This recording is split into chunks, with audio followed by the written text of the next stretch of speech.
Hi friends. ഇന്നത്തെ ക്ലാസ്സിൽ നമ്മൾ ഡിസ്കസ് ചെയ്യാൻ പോകുന്നത് ആനിമൽ കിങ്ഡത്തിനെ കുറിച്ചിട്ടാണ്. നമ്മുടെ +1 NCERT സുവോളജിയിലെ ചാപ്റ്ററാണ് ആനിമൽ കിങ്ഡം.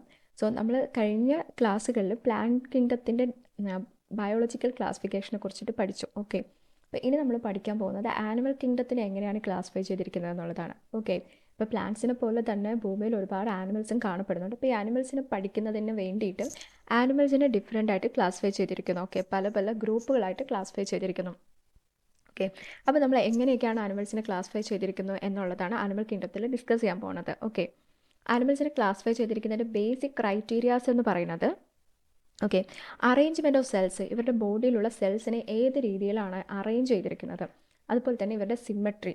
ഓക്കെ, പിന്നെ നേച്ചർ ഓഫ് സീലോം, ഇതൊക്കെ അടുത്ത സ്ലൈഡിൽ ഞാൻ എന്താണെന്ന് ഡീറ്റെയിൽ ആയിട്ട് പറഞ്ഞുതരാം. പിന്നെ അതുപോലെ അവരുടെ ഡൈജസ്റ്റീവ് സിസ്റ്റത്തിൻ്റെ പാറ്റേൺ, എങ്ങനെയാണ് ഡൈജസ്റ്റീവ് സിസ്റ്റത്തിന് അറേഞ്ച് ചെയ്തിരിക്കുന്നത്, അതുകൊണ്ട് തന്നെ അവരുടെ സർക്കുലേറ്ററി അല്ലെങ്കിൽ റീപ്രൊഡക്റ്റീവ് സിസ്റ്റം. ഓക്കെ, അപ്പോൾ ഈ ക്രൈറ്റീരിയാസ് എന്താണെന്ന് നിങ്ങൾ ഓർത്ത് വയ്ക്കുക. ഇത്രയും ക്രൈറ്റീരിയാസ് വെച്ചിട്ടാണ് എന്ത് ചെയ്തിരിക്കുന്നത്, ആനിമൽസിനെ ഡിഫറെൻ്റ് ആയിട്ട് ക്ലാസിഫൈ ചെയ്തിരിക്കുന്നത്. ഓക്കെ, ഇതിൽ പ്രധാനപ്പെട്ട നമ്മൾ പഠിക്കുന്നത് ഇത് കുറച്ച് ബേസിക്സ് ആണ് പഠിക്കുന്നത്. നമ്മൾ ക്ലാസിഫിക്കേഷൻ ഈ ഒരു ക്ലാസ്സിൽ ഞാൻ പറയുന്നില്ല. ഇത് ആദ്യം ബേസ് പഠിക്കാം. ബേസ് പഠിച്ചിട്ട് നമ്മൾ അടുത്ത ക്ലാസ് തൊട്ട് ക്ലാസിഫിക്കേഷനെ കുറിച്ചിട്ട് പഠിക്കും.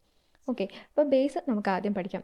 ആദ്യത്തെ കാര്യം എന്ന് പറഞ്ഞാൽ ലെവൽ ഓഫ് ഓർഗനൈസേഷൻ. അതായത് നമ്മളിവിടെ പറഞ്ഞല്ലോ, ഫസ്റ്റ് ക്രൈറ്റീരിയ എന്താണ്, അറേഞ്ച്മെൻറ്റ് ഓഫ് സെൽസ്. ഓക്കെ, ഒരു അനിമലിൻ്റെ ബോഡിയിൽ അതിൻ്റെ സെല്ലിനെ എങ്ങനെയാണ് അറേഞ്ച് ചെയ്ത് വെച്ചിരിക്കുന്നത്, അതിനെയാണ് നമ്മൾ ലെവൽ ഓഫ് ഓർഗനൈസേഷൻ എന്ന് പറയുന്നത്. ഓക്കെ, പല രീതിയിലാണ് സെൽസ് അറേഞ്ച് ചെയ്തിരിക്കുന്നത്.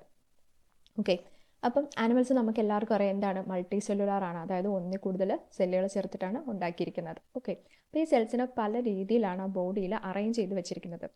ഈ ഒരു അറേഞ്ച്മെൻറ്റിനെയാണ് നമ്മൾ ലെവൽ ഓഫ് ഓർഗനൈസേഷൻ എന്ന് പറയുന്നത്. ഓക്കെ, സെല്ലുകളുടെ ഓർഗനൈസേഷൻ 4 രീതിയിലാണ് നമ്മൾ അറേഞ്ച്മെൻറ്റ് അല്ലെങ്കിൽ സെൽസിൻ്റെ ഓർഗനൈസേഷനെ കുറിച്ചിട്ട് പറയുന്നത്. ഓക്കെ, ആദ്യത്തേന്ന് പറഞ്ഞാൽ സെല്ലുലാർ ലെവൽ ഓഫ് ഓർഗനൈസേഷനാണ്. അപ്പോൾ സെല്ലുലാർ ലെവൽ എന്ന് വെച്ചാൽ എന്താണ്, ആ അനിമൽ അതിൻ്റെ ചിലപ്പോൾ ഈ സെല്ലുലാർ ലെവലൊക്കെ വരുന്നത് ഏകദേശം വളരെ ചെറിയ ലോവർ ആയിട്ടുള്ള ആനിമൽസിലായിരിക്കും കേട്ടോ. വളരെ ചെറിയ ആനിമൽസ്, ഇപ്പം വളരെ മൈന്യൂട്ടായിട്ടുള്ള ബാക്ടീരിയ പോലെയൊക്കെയുള്ള മൈന്യൂട്ടായിട്ടുള്ള ആനിമൽസിലായിരിക്കും സെല്ലുലാർ ലെവൽ ഓഫ് ഓർഗനൈസേഷൻ വരുന്നത്.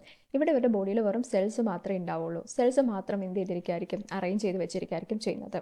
ഓക്കെ, അടുത്തത് ഏതാണ്, tissue level of organisation. Okay, tissue എന്ന് വെച്ചാൽ എന്താണ്, ഇത് സെൽസ് ആണ്. ഓക്കെ, ഇത് സെൽസ് ആണ്.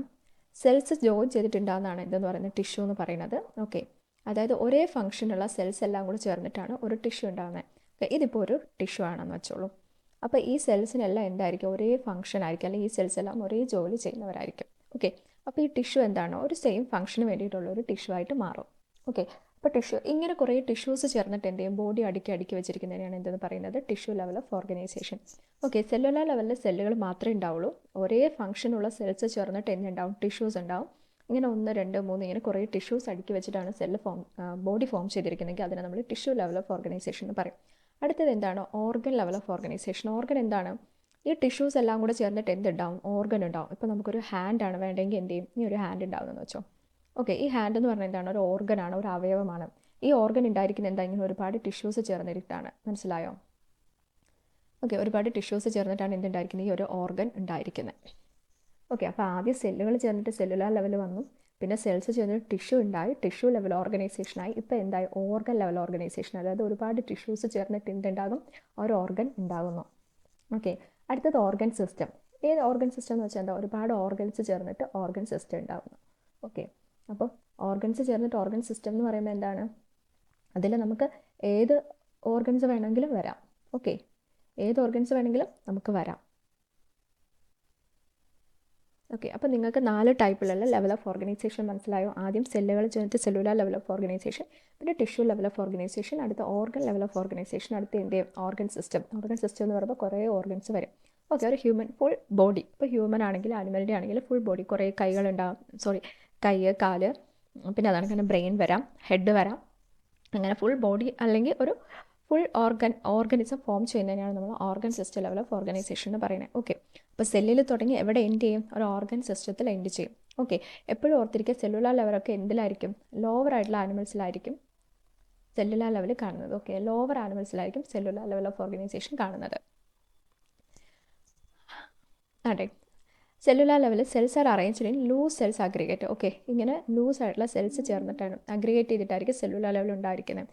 ഈ സെൽസിന് ഓരോ സെല്ലിനും എന്തുണ്ടായിരിക്കും, ഓരോ ഫങ്ഷൻസ് ഉണ്ടാകും. ഓക്കെ, അപ്പോൾ ഇതിന് എക്സാമ്പിളാണ് സ്പോഞ്ചസ് എന്ന് പറയുന്നത്. സ്പോഞ്ചസ് എന്ന് പറഞ്ഞാൽ നമ്മൾ പഠിക്കുന്ന ഫൈലമാണ്. നമ്മൾ ഓരോന്നിനും ഡീറ്റെയിൽ ആയിട്ട് പഠിക്കും. ഇപ്പോൾ നിങ്ങൾ സ്പോഞ്ചസ് എന്ന് പഠിച്ചു വെക്കുക. ഓക്കെ, സെല്ലുലാർ ലെവലിൽ വരുന്ന എക്സാമ്പിളാണ് സ്പോഞ്ചസ്. അടുത്ത് വരുന്ന ടിഷ്യൂ ലെവൽ. ഓക്കെ, സെൽസ് കുറച്ചും കൂടെ നമ്മൾ നേരത്തെ കാണിച്ച കണക്ക് കുറച്ചുകൂടെ സെൽസ് ചേർന്ന് എന്ത് ചെയ്യും, ഒരു കോമ്പാക്റ്റ് ആയിട്ടുള്ള സ്ട്രക്ചർ ഉണ്ടാവും. ഓക്കെ, കുറച്ചുകൂടെ കോംപ്ലക്സ് ആയിട്ടുള്ള ഒരു സ്ട്രക്ചർ ഉണ്ടാവും. ഓക്കെ, ഈ ഉണ്ടാകുന്ന ഒരു ടിഷ്യൂലുള്ള എല്ലാ സെൽസിനും എന്തായിരിക്കും, ഒരേ ഫംഗ്ഷൻ ആയിരിക്കും. ഓക്കെ, ഒരേ ഫംഗ്ഷനുള്ള സെൽസ് ചേർന്നിട്ടാണ് എന്തുണ്ടാകുന്ന ഒരു ടിഷ്യൂ ഉണ്ടാകുന്നത്. ഓക്കെ, ഇതിന് എക്സാമ്പിളാണ് സിലിൻഡ്രേറ്റ എന്ന് പറയുന്ന ഫൈലാണ് കേട്ടോ. സിലിൻഡ്രേറ്റ എന്ന് പറയുന്ന ഫൈലത്തിൽ വരുന്ന എല്ലാ ഓർഗാനിസംസും ടിഷ്യൂ ലെവലിന് എക്സാമ്പിളാണ്.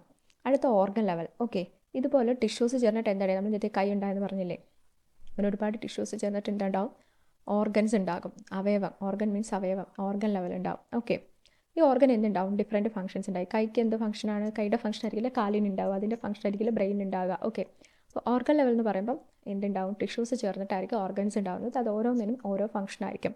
Example platy helminthes. Okay, platy helminthes നമ്മൾ പരന്ന വരകളാണ് പ്ലാറ്റി ഹെൽമിന്തസ്. അടുത്ത ഓർഗൻ സിസ്റ്റം. ഓർഗൻ സിസ്റ്റം എന്ന് പറഞ്ഞാൽ എന്താ, ഓർഗൻസ് എല്ലാം കൂടെ ചേർന്നിട്ട് വലിയൊരു ഓർഗൻ സിസ്റ്റം ഉണ്ടാകുന്നു, അവയവ വ്യവസ്ഥ ഉണ്ടാകുന്നു. ഓക്കെ, ഈ ഓർഗൻ സിസ്റ്റത്തിന് എന്തുണ്ടാവും, ഒരു ഫിസിയോളജിക്കലായിട്ടുള്ള ഫംഗ്ഷൻ ഉണ്ടാവും. ഓക്കെ, ഇപ്പം വലിയ വലിയ ഫൈലംസ്, നമ്മളിങ്ങനെ ഫൈലംസ് ചെറിയ ഫൈലങ്ങളിൽ നിന്ന് വലിയ വലിയ ഫൈലങ്ങളിലേക്കാണ് പോകുന്നത്. ഓക്കെ, അതായത് ചെറിയ ആനിമൽസിൽ നിന്ന് വലിയ അനിമൽസിലേക്കാണ് നമ്മൾ ക്ലാസിഫിക്കേഷൻ പോകുന്നത്. അപ്പോൾ ഹയർ ആയിട്ടുള്ള ആനിമൽസ് എല്ലാം അല്ലെങ്കിൽ ഹയർ ഫൈലംസ് എല്ലാം എവിടെ വരികയാണ്, ഓർഗൻ സിസ്റ്റത്തിൽ വരികയാണ്. ഓക്കെ, ഇപ്പോൾ അനലിഡ്സ്, ആർത്രോപോഡ്സ്, മൊളസ്ക, എക്കൈനോഡർമേറ്റ. ഓക്കെ, ഇത് നമുക്ക് ഫൈലത്തിൽ പഠിക്കാം ഇവരൊക്കെ എന്താണെന്നുള്ളത്. അടുത്ത നോക്കിയാൽ സർക്കുലേറ്ററി സിസ്റ്റം. സർക്കുലേറ്ററി സിസ്റ്റം എന്ന് വെച്ചാൽ എന്താ, ബ്ലഡ് സർക്കുലേഷനാണ്. ഓക്കെ, ബ്ലഡിൻ്റെ സർക്കുലേറ്റ് ചെയ്യുന്നതാണ് സർക്കുലേറ്ററി സിസ്റ്റം എന്ന് പറയുന്നത്. നമ്മുടെ രക്തപര്യന വ്യവസ്ഥ എന്ന് നമ്മൾ മലയാളത്തിൽ പറയും. നമ്മുടെ ബ്ലഡിനെ പമ്പ് ചെയ്യുന്ന അല്ലെങ്കിൽ നമ്മുടെ ശരീരത്തിലുള്ള ബ്ലഡ് ഒഴുകുന്ന ഒരു സിസ്റ്റത്തിനെയാണ് നമ്മൾ സർക്കുലേറ്ററി സിസ്റ്റം അല്ലെങ്കിൽ രക്തപര്യന വ്യവസ്ഥ എന്ന് പറയുക. അപ്പോൾ നമ്മൾ ആനിമൽസിൽ 2 തരത്തിലുള്ള സർക്കുലേറ്ററി സിസ്റ്റം ഉണ്ട്. ഓക്കെ, ഓപ്പൺ ടൈപ്പും ഉണ്ട്, ക്ലോസ്ഡ് ടൈപ്പും ഉണ്ട്. ഓക്കെ, ഓപ്പൺ ടൈപ്പ് എന്ന് പറഞ്ഞാൽ വളരെ ഇതും എന്താണ്, ലോവർ ആയിട്ടുള്ള ആനിമൽസിലായിരിക്കും ഓപ്പൺ ടൈപ്പ് കാണപ്പെടുന്നത്. ഓക്കെ, ലോവർ ആനിമൽസ്, അതായത് ബ്ലഡ് ഇവരുടെ ബോഡിക്ക് പുറത്തൂടെ ആയിരിക്കും പമ്പ് ചെയ്യുന്നത്, അല്ലെങ്കിൽ ഹേർട്ടിന് പുറത്തൂടെ ആയിരിക്കും പമ്പ് ചെയ്യുന്നത്. ഓക്കെ, അതിനകത്ത് ടിഷ്യൂസും സെൽസും ഒക്കെ അതിൽ എന്ത് ചെയ്ത് കിടക്കും, മുങ്ങി കിടക്കും. ഓക്കെ, ഇപ്പം നിങ്ങൾ എക്സാമ്പിൾ എന്ന് പറഞ്ഞാൽ എന്താണ്, കോക്രോച്ച് പാറ്റയില്ലേ, പാറ്റയുടെ ബോഡിയിലൊക്കെ എങ്ങനെയാണ്, ബ്ലഡ് വലിയ സർക്കുലേറ്ററി സിസ്റ്റം ഒന്നുമില്ല.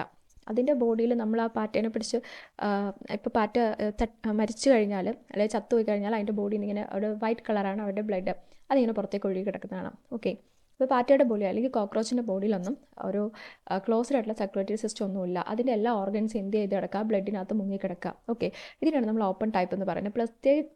പ്രത്യേകിച്ച് എന്താണ്, ക്ലോസ് ചെയ്തൊന്നും വെച്ചിട്ടില്ല. ഓക്കെ, അതിൻ്റെ ടിഷ്യൂസും അതിൻ്റെ സെൽസും എല്ലാം എന്ത് ചെയ്യും, ആ ബ്ലഡ് സിസ്റ്റത്തിൽ ഇങ്ങനെ ഇമേഴ്സ് ചെയ്ത് കിടക്കുമായിരിക്കും ചെയ്യുന്നത്, അതിനകത്ത് ബാത്ത് ചെയ്ത് കിടക്കായിരിക്കും ചെയ്യുന്നത്. ഓക്കെ, ഈ ബ്ലഡ് അതിൻ്റെ ബോഡിക്കകത്തോടെ ഫുൾ എന്ത് ചെയ്ത് പോകും, ഇങ്ങനെ സർക്കുലേറ്റ് ചെയ്ത് പോകും. പക്ഷേ ക്ലോസ്ഡ് സിസ്റ്റം എന്ന് പറയുമ്പോൾ നമ്മൾ ഉൾപ്പെടെയുള്ള ഹയർ ആയിട്ടുള്ള ആനിമൽസിൽ വരുന്നതാണ് ക്ലോസ്ഡ് സിസ്റ്റം എന്ന് വെച്ചാൽ ബ്ലഡ് സർക്കുലേറ്റ് ചെയ്യുന്ന ഇത് വഴിയിട്ടാണ്. കുറേ വെസൽസ് ഉണ്ടാകും, ആ വെസൽസാണ് എന്തെന്ന് പറയുന്ന arteries, veins, capillaries. Okay, closed system എന്ന് പറഞ്ഞാൽ നമ്മുടെ ബോഡിക്കുള്ളിൽ ബ്ലഡ് വെസൽസ് അല്ലെങ്കിൽ രക്തക്കുഴലുകളിലൂടെ ആയിരിക്കും ബ്ലഡ് ഫ്ലോ ചെയ്യുന്നത്. ഓക്കെ, ഇതെവിടെയാണ്, നമ്മുടെ ബോഡിക്ക് അകത്താണ് കാണപ്പെടുന്നത്. ഓക്കെ, അത് ബ്ലഡ് ഒഴുകുന്നതിന് വേണ്ടിയിട്ട് പ്രത്യേകിച്ച് ബ്ലഡ് വെസൽസ് ഉണ്ടാകും. ഓക്കെ, അത് നമ്മൾ ഏതൊക്കെ വരാം, ആർട്ടറീസ് വരാം, ധമനികൾ വരാം, വെയിൻസ് വരാം. ഓക്കെ, സിരകൾ വരാം, കാപ്പിലറീസ്, ചെറിയ ചെറിയ രക്തലോമികകൾ എന്നൊക്കെ പറയില്ലേ, ഇങ്ങനത്തെ സാധനങ്ങൾ. അപ്പോൾ ആർട്ടറീസ്, വെയിൻ അല്ലെങ്കിൽ കാപ്പിലറീസ് ഒക്കെ വഴിയിട്ട് ഒരു ക്ലോസ്ഡ് ആയിട്ടുള്ള ഒരു സിസ്റ്റത്തിലൂടെ ബ്ലഡ് സർക്കുലേറ്റ് ചെയ്യുന്നതിനെയാണ് ക്ലോസ്ഡ് സിസ്റ്റം എന്ന് പറയാം. ഇതെവിടെയാണ് വരിക, ഹയർ ആയിട്ടുള്ള ആനിമൽസിലായിരിക്കും വരുന്നത്. ഓക്കെ, ഹ്യൂമൻസ് ഒക്കെ എക്സാമ്പിളാണ് കേട്ടോ, എക്സാമ്പിൾ ഹ്യൂമൻസ്. ഓക്കെ, അപ്പോൾ സർക്കുലേറ്ററി സിസ്റ്റം 2 രീതിയിലുണ്ട്, open type, closed. Open type എവിടെ കാണപ്പെടുന്നത്, ലോവർ ആനിമൽസിൽ, ക്ലോസ്ഡ് ടൈപ്പ് ഹയർ ആനിമൽസിൽ. ഓക്കെ, അടുത്തന്നെ സിമ്മട്രി എന്ന് പറയുന്ന ഒരു ടേം നിങ്ങൾ പഠിച്ചു വയ്ക്കുക. ഓക്കെ, സിമ്മട്രി എന്ന് പറഞ്ഞാൽ നമ്മുടെ ബോഡിയിൽ ഇത് ശരിക്കും സിമ്മട്രി വരുന്ന ലോവർ ആയിട്ടുള്ള ആനിമൽസിലാണ്. ഹയർ ആനിമൽസിൽ വരാം, പ്രധാനമായിട്ട് ലോവർ ആനിമൽസ്. ഇപ്പം നമ്മളൊരു ബോഡി, എന്തിൻ്റെയെങ്കിലും ഒരു ബോഡി, ഇപ്പോൾ ഇതൊരു ആനിമലാണെന്ന് വെച്ചോ. ഓക്കെ, സപ്പോസ് ഇതൊരു ആനിമലാണെന്ന് കൺസിഡർ ചെയ്യാം. ഇതിൻ്റെ ബോഡിയിൽ ഇപ്പം ഈ ഒരു പ്ലെയിനിലൂടെ നമ്മൾ ഇതിനെ കട്ട് ചെയ്യുമ്പോൾ ഇവിടെ രണ്ടിടത്തും എന്ത് ചെയ്യുന്നു, ഒരുപോലെയുള്ള ഈക്വൽ ആയിട്ടുള്ള ഹാഫ് കിട്ടുന്നു. ഓക്കെ, അപ്പം ഇങ്ങനെ നമ്മൾ ഏത് ബോഡിയുടെ പ്ലെയിനിലൂടെ കട്ട് ചെയ്താലും, ഇപ്പോൾ ഈ പ്ലെയിനിലൂടെ കട്ട് ചെയ്താലും, ഈ പ്ലെയിനിലൂടെ കട്ട് ചെയ്താലും, അല്ലെങ്കിൽ ഈ പ്ലെയിനിലൂടെ കട്ട് ചെയ്താലും, ഈ പ്ലെയിനിലൂടെ കട്ട് ചെയ്താലും, ഓക്കെ, ഒരു ബോഡിയിൽ ഏത് പ്ലെയിനിലൂടെ കട്ട് ചെയ്താലും നമ്മൾക്കതിന് ഈക്വലായിട്ട് കിട്ടുന്നുണ്ടോ ഇല്ലയോ, ബോഡി പാർട്സ് ഈക്വലായിട്ട് കിട്ടുന്നുണ്ടോ ഇല്ലയോ എന്ന് അറിയാൻ വേണ്ടിയിട്ടാണ് നമ്മൾ സിമ്മട്രി നോക്കുന്നത്. ഓക്കെ, ആ ഒരു കാര്യത്തിനാണ് നമ്മൾ സിമ്മട്രി എന്ന് പറയുന്നത്. ഓക്കെ, ഇപ്പം നോക്കിയേ, സിമെട്രി 3 രീതിയിലുണ്ട്. എസിമെട്രിക് ഉണ്ട്, റേഡിയൽ സിമെട്രിക് ഉണ്ട്, ബയലാട്രൽ സിമെട്രിക് ഉണ്ട്. ഓക്കെ. റേഡിയൽ സിമെട്രി നിങ്ങൾ നോക്കിയാൽ മതി. ഇതൊക്കെ അതായത് ഈ സാധനമാണ്. അതായത് റേഡിയൽ സിമെട്രി എന്ന് പറഞ്ഞാൽ, നിങ്ങൾ ഫസ്റ്റ് ഞാൻ റേഡിയൽ സിമെട്രി പറഞ്ഞുതരാം. ഒരു ബോഡി എടുക്കുക, ഏതെങ്കിലും ഒരു ആനിമൽ. ഓക്കെ, ഇപ്പം എക്സാമ്പിൾ പറഞ്ഞ എക്കൈനോഡെർമേറ്റ, സിലിൻഡ്രേറ്റ, ടീനോഫോറ, ഇതൊക്കെ നമ്മൾ ഇനി പഠിക്കും. ഈ ആനിമലിൻ്റെ ഏതൊരു ആക്സസിലൂടെ കട്ട് ചെയ്താലും എന്ത് ചെയ്യും, 2 ഈക്വൽ പാർട്സ് കിട്ടുന്നതിനാണ് നമ്മൾ റേഡിയൽ സിമെട്രി എന്ന് പറയുക. ഓക്കെ, ഈ വര ഓർത്ത് വെച്ചിരുന്നത്, അത് റേഡിയസിന് താഴേക്ക്. റേഡിയൽ എന്ന് വെച്ചാൽ ഏത് റേഡിയസിലൂടെ കട്ട് ചെയ്താലും, ഇപ്പോൾ ഈ റേഡിയസിലൂടെ കട്ട് ചെയ്താൽ ഇവിടെ ഈക്വൽ പാർട്സ് കിട്ടും. ഇല്ലെങ്കിൽ നിങ്ങൾ ഇതിനെ മാറ്റുക, എന്ത് ചെയ്യുക, ഈ റേഡിയസിലൂടെ കട്ട് ചെയ്ത് നോക്കുക. ഈ റേഡിയസിലൂടെ കട്ട് ചെയ്താലും മുകളിലും താഴെ ഈക്വൽ പാർട്സ് കിട്ടും. ഇങ്ങനെ കട്ട് ചെയ്താലും ഈക്വൽ പാർട്സ് കിട്ടും, ഇങ്ങനെ കട്ട് ചെയ്താലും ഈക്വൽ പാർട്സ് കിട്ടും, ഇങ്ങനെ കട്ട് ചെയ്താലും ഈക്വൽ പാർട്സ് കിട്ടും. ഏത് പ്ലെയിനിലൂടെ കട്ട് ചെയ്താലും അതിന് 2 ഈക്വൽ പാർട്സ് ആയിട്ട് കിട്ടുന്നതിനാണ് നമ്മൾ എന്തെന്ന് പറയുന്നത്, റേഡിയൽ സിമെട്രി എന്ന് പറയുന്നത്. ഓക്കെ, അപ്പം ഒരു ആനിമലിൻ്റെ ബോഡീനെ ഏത് പ്ലെയിനിലൂടെ കട്ട് ചെയ്താലും അതിൽ 2 ഈക്വൽ പാർട്സ് കിട്ടും. 1 2 2. ഇതിന് നമ്മൾ ആണ് റേഡിയൽ സിമെട്രി എന്ന് പറയുക. ഓക്കെ, ഇനി എസിമെട്രി എന്ന് വെച്ചാൽ എ മീൻസ് നോ എന്നാണ് അർത്ഥം. സിമെട്രി ഇല്ലാത്തതിനെയാണ് നമ്മൾ എസിമെട്രിക് എന്ന് പറയുന്നത്. ഓക്കെ, സിമെട്രി ഒന്നും ഇല്ലാത്ത കണ്ടീഷനെയാണ് നമ്മൾ എന്തെന്ന് പറയുന്നത്, എസിമെട്രിക് എന്ന് പറയാം. That is no symmetry. Asymmetry എന്ന് വെച്ചാൽ എന്താണ്, നോ സിമെട്രി. ഓക്കെ, ഏത് പ്ലെയിനിലൂടെ കട്ട് ചെയ്തെടുത്താലും, ഓക്കെ,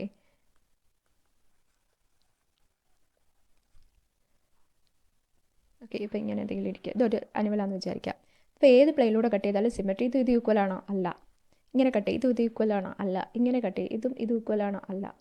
ഓക്കെ,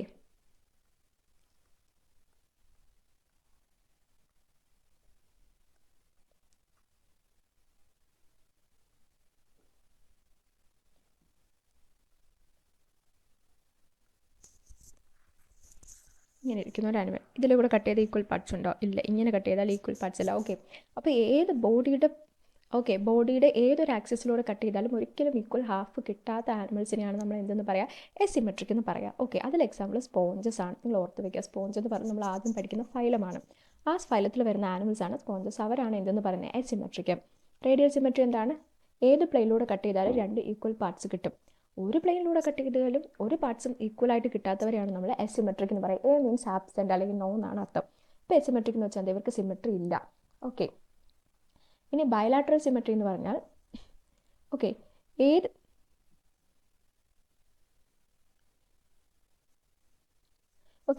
സോറി, ഇവിടെ നമ്മൾ ഒരു പ്ലെയിനിലൂടെ കട്ട് ചെയ്യുമ്പോൾ മാത്രമായിരിക്കും ഈക്വൽ പാർട്സ് കിട്ടുന്നത്. ഇവിടെ എന്ന് വെച്ചാൽ നമ്മൾ ഏത് പ്ലെയിനിലൂടെ കട്ട് ചെയ്താലും എന്ത് കിട്ടും, നമുക്ക് ഈക്വൽ പാർട്സ് കിട്ടും. ഇനി പ്ലെയിൻ ഡിവിഷൻ, ഏത് പ്ലെയിനിലൂടെ കട്ട് ചെയ്താലും ഈക്വൽ പാർട്സ് കിട്ടുന്നതിനാണ് നമ്മൾ ബയലാട്രൽ സിമെട്രി എന്ന് പറയുക. ഓക്കെ, ബയലാട്രൽ സിമെട്രി ഇത് അനലിഡ്സും ആർത്രോപോഡ്സും ആണ് കേട്ടോ. ഈ ഫയലും നമ്മൾ പഠിക്കും. ഓക്കെ, ബയലാട്രൽ സിമെട്രി എന്ന് പറഞ്ഞാൽ ഏതൊരു പ്ലെയിനിലൂടെ ഡിവൈഡ് ചെയ്താലും ഐഡൻറ്റിക്കൽ ആയിട്ടുള്ള ഹാഫ് കിട്ടുന്നതിനാണ് bilateral symmetry. Okay, radial symmetry എന്ന് പറഞ്ഞാൽ പ്ലെയിൻ പാസ് ചെയ്തിട്ട് centre axis of the body. കണ്ടോ, സെൻറ്ററിലൂടെ മാത്രമുള്ള പ്ലെയിനിലൂടെ കട്ട് ചെയ്യുമ്പോഴേ നമുക്ക് എന്ത് കിട്ടും, ഈക്വൽ പാർട്ട് കിട്ടുള്ളൂ. ഓക്കെ, വേറെ ഏതെങ്കിലും പാർട്ടിലൂടെ കട്ട് ചെയ്ത് എന്ത് കിട്ടത്തില്ല, ഈക്വൽ പാർട്സ് കിട്ടത്തില്ല. ഓക്കെ, അപ്പോൾ ഏത് പ്ലെയിനിൽ കട്ട് ചെയ്താലും ഈക്വൽ പാർട്സ് കിട്ടുന്ന ബയലാട്രൽ സിമെട്രിയും, സെൻറ്റർ ആക്സിസിലൂടെ മാത്രം കട്ട് ചെയ്യുമ്പോൾ 2 ഈക്വൽ പാർട്സ് കിട്ടുന്നത് ഏതാണ്, റേഡിയൽ സിമെട്രിയും. എങ്ങനെ കട്ട് ചെയ്താലും ഈക്വൽ പാർട്സ് കിട്ടാത്ത സിമെട്രി ഇല്ലാത്ത ആൾക്കാരെ നമ്മൾ എസിമെട്രിക് എന്ന് പറയും. ഓക്കെ, എക്സാമ്പിൾ പഠിക്കുക. എസിമെട്രിക്കിന് സ്പോഞ്ചസ് ആണ് എക്സാമ്പിൾ. റേഡിയൽ സിമെട്രിക്കിന് echinoderms, coelomate, ctenophora. Okay, echinoderms, coelenterata, ctenophora. ഇവിടെ ബയലാട്രൽ വരുമ്പം അനലിഡ്സ് ആൻഡ് ആർത്രോപോഡ്സ്. അടുത്താണ് സെൽസിൻ്റെ അറേഞ്ച്മെൻറ്റ് എന്ന് പറയുന്നത്. ഓക്കെ, നിങ്ങൾ ആനിമൽസിൻ്റെ ബോഡി എടുത്തു കഴിഞ്ഞാൽ, ഇപ്പോൾ ഒരു ആനിമലിൻ്റെ ബോഡിയാണ് ഇതെങ്കിൽ, ഈ ആനിമൽസിൻ്റെ ബോഡിയിൽ 3 തരത്തിലുള്ള ലെയർ ഇവരുടെ ബോഡിയിൽ കാണപ്പെടുന്നുണ്ട്. ഓക്കെ, ഇതെന്താ വെച്ചാൽ നമ്മളൊരു ക്രോസ് സെക്ഷൻ എടുക്കാമെന്ന് വെച്ചോ, ഒരു ബോഡിയുടെ ക്രോസ് സെക്ഷൻ. ഇവിടെ ഒരു ലെയർ, ഇതാണ് ഫസ്റ്റ് ലെയർ എന്ന് പറയുന്നത്. ഓക്കെ, ഇവിടെ സെക്കൻഡ് ലെയർ കാണപ്പെടുന്നുണ്ട്, ഇത് തേർഡ് ലെയർ. ഇത് നമ്മൾ എന്തെന്ന് പറയും, ഇതിന് നമ്മൾ ജെർമിനൽ ലെയർ എന്ന് പറയുന്നത്. അതായത് ഇവർ ജെർമിനേറ്റ് ചെയ്ത് വരുന്ന സമയത്ത്, അല്ലെങ്കിൽ ഇതൊരു ഡെവലപ്പ് ചെയ്ത് വരുന്ന സമയത്ത്, എംബ്രിയോ ആയിട്ട് ഡെവലപ്പ് ചെയ്ത് വരുന്ന സമയത്ത് തന്നെ ഇവരുടെ ബോഡിയുടെ ലെയറായിട്ട് ഡിവൈഡ് ചെയ്തിട്ടുണ്ട്. ബോഡി നമ്മൾ ക്രോസ് സെക്ഷൻ എടുത്തു കഴിഞ്ഞാൽ 3 ടൈപ്പ് ലെയറാണ് പ്രധാനമായിട്ടും കാണപ്പെടുന്നത്. ഓക്കെ, ഏറ്റവും പുറമെയുള്ള ലെയറിനെ നമ്മൾ എക്ടോഡോം എന്ന് പറയും. Ecto means പുറത്തുനിന്നാണ്.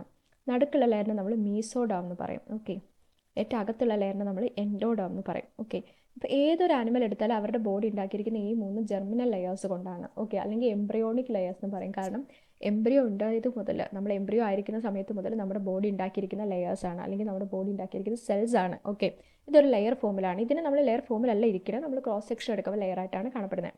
ഓക്കെ, അപ്പോൾ ഏറ്റവും ഔട്ടർമോസ്റ്റ് ലെയറിന് എക്ടോഡോം എന്ന് പറയും, നടുക്ക് വരുന്ന മീസോഡോം എന്ന് പറയും, ഏറ്റവും ഉള്ളിൽ വരുന്ന എൻഡ് മീൻസ് ഏറ്റവും അകത്തുനിന്നാണ് എൻഡോഡം. ഓക്കെ, ഇവിടെ നമ്മൾ എംബ്രിയോണിക് ലെയർ എന്നാണ് പറയുക, അല്ലെങ്കിൽ ജെർമിനൽ ലെയേഴ്സ് എന്നാണ് പറയുക. അതായത് എംബ്രിയോ ആയിരുന്ന സമയത്ത്, നമ്മൾ എംബ്രിയോ ആകുന്ന ടൈം തൊട്ട് നമ്മുടെ ബോഡി ഡെവലപ്പ് ചെയ്ത് വരുന്ന ഈ സെൽസ് കൊണ്ടാണ്. ഓക്കെ, അപ്പം ഈ ഒരു ലെയറിൻ്റെ പ്രസൻസ് അനുസരിച്ച്, അപ്പം എല്ലാ ആനിമൽസിലും ഈ 3 ലെയറും പ്രസൻ്റ് അല്ല.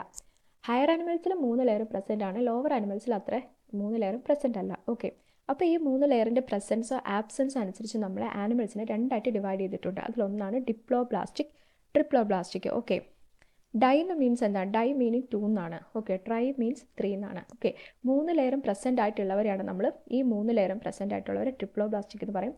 2 ലെയർ മാത്രം പ്രസൻ്റ് ആയവരെ ഡിപ്ലോബ്ലാസ്റ്റിക് എന്ന് പറയും. Okay, if animal having only 2 embryonic layers. Okay, 2 embryonic layers ഉണ്ടാവുള്ളൂ. അതിൽ നോക്കിയേ, ഏറ്റവും ഔട്ടർമോസ്റ്റ് ചെയ്ത് വരുന്നുണ്ട് എക്ടോഡോം, ഇന്നർമോസ്റ്റ് എന്ത് വരുന്നുണ്ട് എൻഡോഡോം, നടുക്ക് മീസോഡോം എന്ന് പറഞ്ഞൊരു ലെയർ ഇല്ല. ഓക്കെ, പുറത്തെ എക്ടോഡോമും അകത്തെ എൻഡോഡോമും മാത്രമേ വരുന്നുള്ളെങ്കിൽ അതിനെ നമ്മൾ ഡിപ്ലോബ്ലാസ്റ്റിക് എന്ന് പറയും. ഡൈ മീൻസ് 2 എന്നാണ് അർത്ഥം. ഓക്കെ, 2 ലെയർ മാത്രമേ ഉള്ളൂ, അതിനെയാണ് നമ്മൾ ഡിപ്ലോബ്ലാസ്റ്റിക് എന്ന് പറയാം. ഇനി ഈ എക്ടോഡോമിനും എൻഡോഡോമിനും ഇടയ്ക്ക് മീസോഡോം എന്ന് പറയുന്ന ലെയർ ഇവിടെ ഇല്ല. അപ്പോൾ ഇവിടെ ഒരു ക്യാവിറ്റി ആയിരിക്കുമല്ലോ മീസോഡോം ഇല്ലാത്തതുകൊണ്ട്. ഈ ക്യാവിറ്റീന് അതാണ് ഒരു മഞ്ഞ കളറാണെങ്കിൽ ഈ കളർ ഒരു സൊല്യൂഷൻ കൊണ്ട് ഫില്ല് ചെയ്തിരിക്കുക. സൊല്യൂഷൻ അല്ല, ഒരു സെമി ലിക്വിഡ് ആയിട്ടുള്ള ഒരു ജെലാറ്റിനസ് ആയിട്ടുള്ള ഒരു സബ്സ്റ്റൻസ് കൊണ്ട് ഫില്ല് ചെയ്തിരിക്കാം. സോ അതിനെ നമ്മൾ മീസോഗ്ലിയ എന്ന് പറയും കേട്ടോ. ഈ ഒരു ഭാഗം ഫില്ല് ചെയ്തിരിക്കും. കാരണം ഇവിടെ എക്ടോഡോമും ഏറ്റവും ഔട്ടർമോസ്റ്റ് ലെയർ എക്ടോഡോമും ഇന്നർമോസ്റ്റ് ലെയർ എൻഡോഡോമും മാത്രമേ ഉള്ളൂ. നടുക്കുള്ള മീസോഡോം ഇല്ല. മീസോഡോം ഇല്ലാത്തതുകൊണ്ട് എന്തായിരിക്കും? അവിടെ ഒരു ക്യാവിറ്റി ആയിരിക്കും. ആ ക്യാവിറ്റീനെ ഫില്ല് ചെയ്തിരിക്കുന്ന ഒരു സബ്സ്റ്റൻസിനെയാണ് നമ്മൾ മീസോഗ്ലിയ എന്ന് പറയുന്നത്. ഓക്കെ, ഇപ്പോൾ പുറത്ത് എക്ടോഡോം, ഇന്നർ എൻഡോഡോം, ഇവരുടെ ഇടയ്ക്ക് മീസോഗ്ലിയ പ്രസൻ്റ് ആയിരിക്കും. എക്ടോഡോമും എൻഡോഡോമും മാത്രമുള്ള 2 ലെയർ ഉള്ളെങ്കിൽ അവരെ നമ്മൾ ഡിപ്ലോബ്ലാസ്റ്റിക് എന്ന് പറയും. എക്സാമ്പിളാണ് സിലിൻഡ്രേറ്റാസ്. ഓക്കെ, പഠിച്ചു വയ്ക്കുക, സിലിൻഡ്രേറ്റാസ് ആണ് ഡിപ്ലോബ്ലാസ്റ്റിക്കിൻ്റെ എക്സാമ്പിൾ. ഇനി 3 ലെയറും പ്രസൻ്റ് ആണ്. ഓക്കെ, എക്ടോഡോം ഉണ്ട്, ഉള്ളിൽ എൻഡോഡോം ഉണ്ട്, നടുക്ക് മീസോഡോം ഉണ്ട്. ഓക്കെ, അപ്പോൾ ഇവിടെ ക്യാവിറ്റി ഇല്ലാത്തതുകൊണ്ട് മീസോഗ്ലിയയുടെ ആവശ്യമില്ല. 3 ലെയറും പ്രസൻ്റ് ആയതുകൊണ്ട് നമ്മളിവരെ ട്രിപ്ലോബ്ലാസ്റ്റിക് എന്ന് പറയും. ഓക്കെ, എക്സാമ്പിൾ വരുന്നത് പ്ലാറ്റിഹെൽമിന്തസും കോഡൈറ്റാസും. ഓക്കെ, അപ്പോൾ ട്രിപ്ലോബ്ലാസ്റ്റിക് മനസ്സിലായല്ലോ. ഡിപ്ലോബ്ലാസ്റ്റിക് എന്ന് വെച്ചാൽ 2 ലെയേഴ്സ് ആയിരിക്കും പ്രസൻറ്റ്. ട്രിപ്ലോബ്ലാസ്റ്റിക് എന്ന് പറഞ്ഞാൽ 3 ലെയേഴ്സും പ്രസൻ്റ് ആയിരിക്കും. അടുത്തതാണ് സീലോം. സീലോം എന്ന് പറഞ്ഞൊരു വേർഡ് നിങ്ങൾ പഠിച്ചു വയ്ക്കുക. ഓക്കെ, അതായത് നമ്മളിവിടെ പറഞ്ഞതെന്ന് വെച്ചാൽ, നമ്മളിപ്പോൾ ഇവിടെ പറഞ്ഞല്ലോ എന്താണ് 3 ലെയേഴ്സ്. ഏറ്റവും ഔട്ടർമോസ്റ്റ് ലെയർ, ഓക്കെ, ഏറ്റവും ഔട്ടർമോസ്റ്റ് ലെയർ എന്താണ്?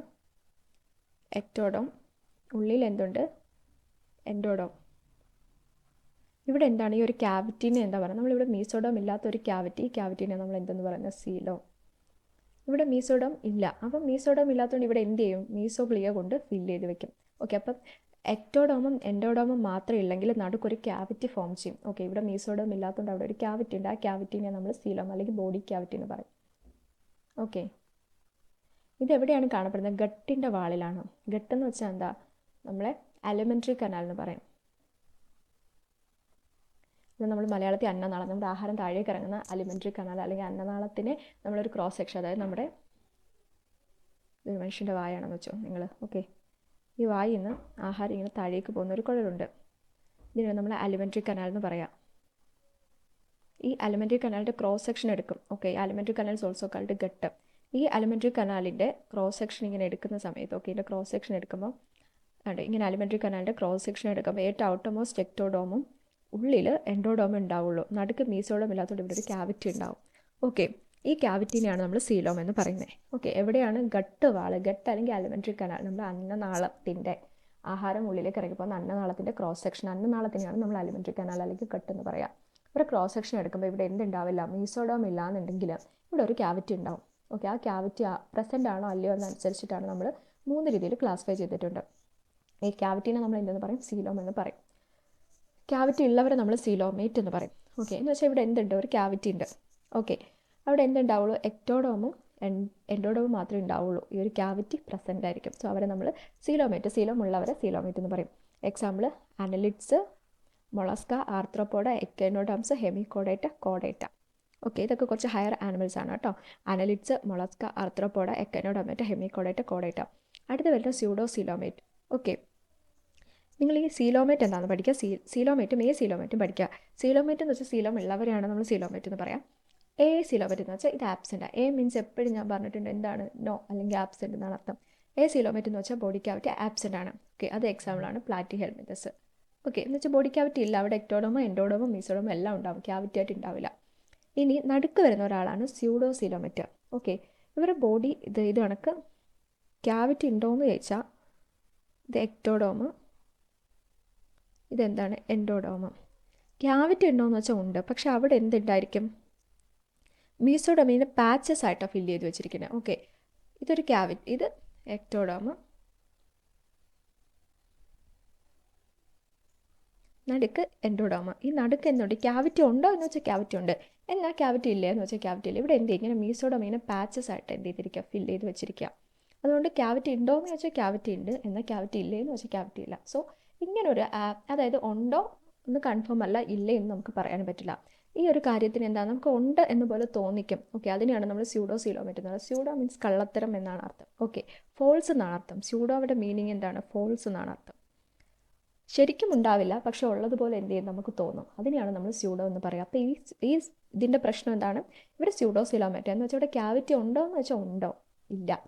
ഓക്കെ, ഇല്ലയെന്ന് വെച്ചാൽ ഇല്ല, പക്ഷേ എന്താ ക്യാവിറ്റി ഉള്ള പോലെ നമുക്ക് ഫീൽ ചെയ്യും. ഓക്കെ, അങ്ങനെയുള്ളവരാണ് നമ്മൾ സ്യൂഡോ സീലോമെറ്റ് എന്ന് പറയുക. ഒരു ഫോൾസ് ക്യാവിറ്റി ആയിരിക്കും.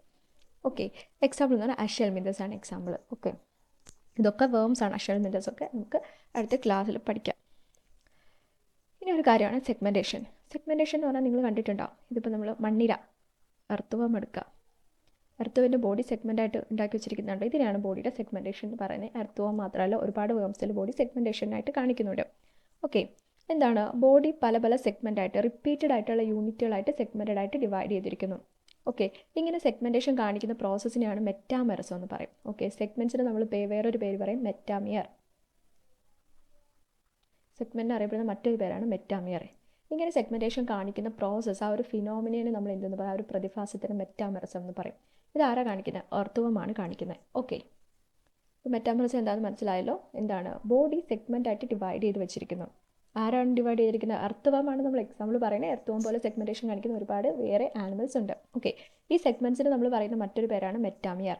അതുകൊണ്ട് തന്നെ ഈ ഒരു സെഗ്മെൻറ്റേഷൻ കാണിക്കുന്നതിന് നമ്മൾ എന്തെന്ന് പറയും, മെറ്റാമെറസം എന്ന് പറയും കേട്ടോ.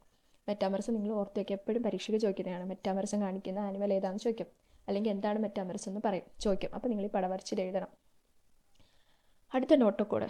നോട്ടോക്കോഡ് മലയാളത്തിൽ നമ്മൾ പറഞ്ഞാൽ നട്ടെല്ലെന്ന് പറയും. ഓക്കെ, നോട്ടോക്കോഡ് എന്ന് വെച്ചാൽ എന്താ, നട്ടെല്ല. അതായത് ഇപ്പം നമ്മളൊരു ഹ്യൂമൻ ബോഡിയാണെന്ന് വെച്ചോ. ഓക്കെ, സോറി,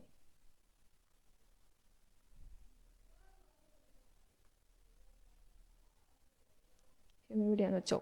ഓക്കെ, അപ്പോൾ ഹ്യൂമൻ ബോഡിയുടെ ഡോർസൽ സൈഡ് എന്ന് പറഞ്ഞാൽ നമ്മുടെ ഈ മുതു സൈഡാണ്. മുതുകിനെയാണ് നമ്മൾ ഡോർസൽ സൈഡ് എന്ന് പറയുക.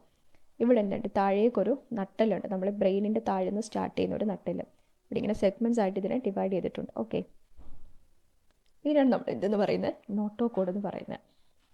ഓക്കെ, മലയാളത്തിൽ നമ്മൾ എന്ത് പറയും, നട്ടെല്ലെന്ന് പറയും. നട്ടെല്ല് കാണുന്നത് എവിടെ, നമ്മുടെ ബാക്ക് സൈഡിലല്ലേ, മുതുക് സൈഡിലല്ലേ. സോ ആ ഒരു ബാക്ക് സൈഡിനെയാണ് നമ്മൾ എന്തെന്ന് പറയുക, ഡോർസൽ എന്ന് പറയും. ഓക്കെ, നമ്മുടെ ഡോർസൽ സൈഡിലാണ് നോട്ടോക്കോഡ് കാണപ്പെടുന്നത്. ഒരു റോഡ് ലൈക്ക് സ്ട്രക്ചർ. ഓക്കെ, ബോഡിയുടെ ഡോർസൽ സൈഡിൽ കാണപ്പെടുന്ന റോഡ് ലൈക്ക് സ്ട്രക്ചറിനെയാണ് നമ്മൾ നോട്ടോക്കോഡ് എന്ന് പറയുന്നത്. ഓക്കെ, ഈ നോട്ടോക്കോഡ് ഉണ്ടാക്കിയിരിക്കുന്നത് എവിടെ നിന്നാണ്, നോട്ടോക്കോഡ് ഉണ്ടാകുന്നത് എവിടെ നിന്നാണ്, മീസോഡോമിന്നാണ് ഒറിജിനേറ്റ് ചെയ്യുന്നത് കേട്ടോ. മീസോഡോം എന്നാണ് ഇത് ഒറിജിനേറ്റ് ചെയ്യുന്നത്. അപ്പോൾ നോട്ടോക്കോഡ് ഉണ്ടാകുന്നത് എപ്പോഴും എവിടെ നിന്നാണ് ചോദിക്കുക, മീസോഡോം എന്നാണ് ഒരു നോട്ടോക്കോഡ് ഉണ്ടാകുന്നത്. ഓക്കെ, അപ്പോൾ നോട്ടോക്കോഡ് എന്തിനാണ്, നമ്മളിങ്ങനെ താങ്ങി നിർത്തുന്നതാണ്, നമ്മുടെ ബോഡീനെ താങ്ങി നിർത്തുന്ന ഒരു സ്കെൽട്ടൺ സിസ്റ്റമാണ് നോട്ടോക്കോഡ്. സോറി, ഒരു സ്കെൽട്ടൺ ആണ്. ഓക്കെ, അപ്പോൾ നമ്മുടെ ബോഡിയിൽ എന്താണ്, ഒരു ബാക്ക് സപ്പോർട്ട് തരുന്ന സാധനമാണ് നോട്ടോക്കോഡ്. അപ്പോൾ നോട്ടോക്കോഡ് ഉള്ളവരെ നമ്മൾ കോഡേറ്റ എന്ന് പറയും. ഓക്കെ, കോഡേറ്റ എന്ന് വെച്ചാൽ ഈ നോട്ടോക്കോഡ് ഉള്ളവരെയാണ് നമ്മൾ കോഡേറ്റ എന്ന് പറയുക. കോഡാറ്റാസിന് എന്തുണ്ടാവും, നിവർന്ന് നിൽക്കാനുള്ള കഴിവുണ്ടായിരിക്കും, അല്ലെങ്കിൽ ബോഡി എപ്പോഴും എന്ത് ചെയ്തിട്ടുണ്ടാവും, ഒരു സപ്പോർട്ടിങ് സിസ്റ്റമായിട്ട് ഒരു നോട്ടോക്കോഡ് ഉണ്ടായിരിക്കും. ഓക്കെ, നമ്മൾ നട്ടലുണ്ട് എന്ന് പറയില്ല, അത് തന്നെയാണ് സംഭവം. അപ്പോൾ നമുക്ക് നിവർന്ന് നിൽക്കാനുള്ള കഴിവുണ്ടായിരിക്കും, അല്ലെങ്കിൽ ഇപ്പം നമ്മുടെ ബോഡിക്ക് എപ്പോഴും ഒരു സപ്പോർട്ട് ഉണ്ടാവും. നോട്ടോക്കോഡ്, ഒരു ബാക്ക് ബോൺ ഉണ്ടാവും. നോട്ടോക്കോഡ് ഇല്ലാത്തവരെ നമ്മൾ എന്തെന്ന് പറയും, നോൺ കോഡേറ്റാസ് എന്ന് പറയും. ഓക്കെ, നമ്മൾ പഠിക്കുന്ന പോറിഫറ, എക്കനോഡർമേറ്റ ഒക്കെ നോട്ടോക്കോഡ് ഇല്ലാത്തവരാണ്. ഓക്കെ, നോട്ടോക്കോഡ് എന്ന് പറഞ്ഞാൽ കറക്റ്റ് ഒരു ബാക്ക് ബോൺ ഉണ്ടായിരിക്കും. ഓക്കെ, അവരെ നമ്മൾ കോഡേറ്റാസ് എന്ന് പറയും, ഇല്ലാത്തവരെ നോൺ കോഡേറ്റാസ് എന്ന് പറയും. ഓക്കെ, അപ്പം നോട്ടോക്കോഡ് എന്താണെന്ന് മനസ്സിലായല്ലോ. നമ്മൾ മലയാളത്തിൽ പറഞ്ഞാൽ നട്ടെല്ല്. ഓക്കെ, നമ്മുടെ ബോഡിയുടെ ഡോർസൽ സൈഡിൽ കാണപ്പെടുന്ന ഒരു റോഡ് ലൈക്ക് സ്ട്രക്ചറാണ് നോട്ടോക്കോഡ്. അതുള്ളവരെ നമ്മൾ കോഡേറ്റ എന്ന് പറയും, ഇല്ലാത്തവരെ നോൺ കോഡേറ്റ എന്ന് പറയും. നോട്ടോക്കോഡ് ഉണ്ടാകുന്നത് മീസോഡോം എന്നാണ്. നിങ്ങൾ ഒരു ബോഡിയുടെ പൊസിഷനും കൂടെ ഒന്ന് പഠിക്കുക. ഓക്കെ, ഇത് നമ്മൾ എന്ത് പറഞ്ഞു, ഡോർസൽ സൈഡ് എന്ന് പറഞ്ഞു. ഈ ഒരു ഏരിയ നമ്മൾ എന്തെന്ന് പറയും, ഡോർസൽ എന്ന് പറയും. ഓക്കെ, ഇതിൻ്റെ ഓപ്പോസിറ്റ് അടിയിൽ വരുന്ന നമ്മൾ ഡോർസൽ എന്ന് പറഞ്ഞാൽ നമ്മുടെ മുതുക് ഏരിയ ആണ് ഡോർസൽ. അതിന് കറക്റ്റ് നമ്മുടെ വയറിൻ്റെ ഭാഗം വരുന്നതിന് നമ്മൾ വെൻട്രൽ ഏരിയ എന്ന് പറയും. ഓക്കെ, നമ്മുടെ ഭാഗത്തിന് നമ്മൾ ഡോർസൽ എന്ന് പറയും. നമ്മുടെ താഴെ അതായത് ഈ നെഞ്ചൊക്കെ വരുന്ന ഏരിയയാണ് നമ്മൾ വെൻട്രൽ എന്ന് പറയും. നമ്മുടെ ഹെഡ് ഇരിക്കുന്ന പൊസിഷനെ നമ്മൾ ആൻറ്റീരിയർ എന്ന് പറയും. ഓക്കെ, തലയൊക്കെ വരുന്ന ടോപ്പിൽ ആൻറ്റീരിയർ, ഏറ്റവും താഴെ നമ്മൾ പോസ്റ്റീരിയർ. വാല് വരുന്ന അല്ലെങ്കിൽ നമ്മുടെ കാല് വരുന്ന ഏരിയയാണ് നമ്മൾ പോസ്റ്റീരിയർ എന്ന് പറയും. ഈ ഒരു 4 വേർഡ്സ് നിങ്ങളൊന്ന് പഠിച്ചു വെച്ചിരിക്കുക. കാരണം ബയോളജി പഠിക്കുമ്പോൾ എപ്പോഴും dorsal, ventral, anterior, posterior position ഇങ്ങനെയായിരിക്കും പറയുക. ഓക്കെ, ആൻറ്റീരിയർ എന്ന് പറഞ്ഞാൽ എന്താണ്? നമ്മുടെ തല വരുന്ന ഏരിയ. ഓക്കെ, ഹെഡ് വരുന്ന സ്ഥലത്തിനാണ് എപ്പോഴും ആൻറ്റീരിയർ എന്ന് പറഞ്ഞാൽ ഹെഡിൻ്റെ പൊസിഷൻ, മുകളിലത്തെ പൊസിഷൻ. ഓക്കെ, നമ്മുടെ കാല് അല്ലെങ്കിൽ ഒരു ആനിമലിനെ സംബന്ധിച്ച് അതിൻ്റെ വാല് വരുന്ന ഭാഗമാണ് പോസ്റ്റീരിയർ. ഓക്കെ, മനുഷ്യനെ സംബന്ധിച്ച് കാലും ആനിമൽസിനെ സംബന്ധിച്ച് വാലും വരുന്നതാണ് പോസ്റ്റീരിയർ. ഇനി നമ്മുടെ ഭാഗത്തിനാണ് നമ്മൾ എന്തെന്ന് പറയുക? ഡോർസൽ സൈഡ് എന്ന് പറയുക. നമ്മുടെ താഴെ ലോവർ പാർട്ട്, നമ്മുടെ നെഞ്ചൊക്കെ വരുന്ന ഭാഗത്തിന് മുതുകിന് കറക്റ്റ് ഓപ്പോസിറ്റ് സൈഡിന് നമ്മൾ വെൻട്രൽ എന്ന് പറയും. ഓക്കെ, സോ ഇത്രയുള്ള ജനറൽ ആയിട്ടുള്ള ക്യാരക്ടേഴ്സ്. ഇത്രയും ജനറൽ ക്യാരക്ടേഴ്സ് നിങ്ങൾ പഠിക്കുക. അടുത്ത ക്ലാസ്സിൽ നമുക്ക് ഫൈലം പഠിക്കാം.